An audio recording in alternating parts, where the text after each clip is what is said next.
Hi friends, এখন সবাইকে আমি ইউজ করতে দেখছি পেপার সোপ। হ্যাঁ, চারিদিকে পেপার সোপই পেপার সোপ। পেপার সোপেরই এখন ট্রেন্ড চলছে। তো সবাই দেখি ট্রাভেলিংয়ে নিয়ে যাচ্ছে, স্কুলে যদি হাত ধোয়া যায় তাতেও নিয়ে যাওয়া যাবে। তো চলো দেখা যাক, আমরা যখন ট্রাভেলিং করি তখন আমাদের হাত ধুতে মানে সাবান টাবান নিয়ে যেতে প্রচুর অসুবিধা হয়। তাই আমি পেপার সোপটা কিনে নিয়েছি। এটা আমি কিনেছি হচ্ছে কি মিশো থেকে। এটা অ্যাপেলের মতো পাবেন, এটা কাচের শেপে পাবেন। তো অ্যাপেলের মতোটা কম টাকা দাম এবং যেটা কাচের শেপে থাকে ওইটা একটু কম দাম বলে আমরা এটাই নিয়েছি। তো ইউজ করে দেখা যাক। সেখানে আমি অনেক শেপের পেয়েছি, যেমন ফ্লাওয়ার, হার্ট, অনেক শেপেরই পেয়েছি। তো আমি এখন ইউজ করছি দুটো।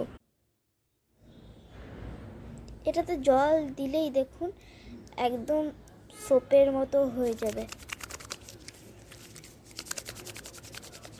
ওকে, এইটুকুনি, পরের ব্লগে দেখা হচ্ছে।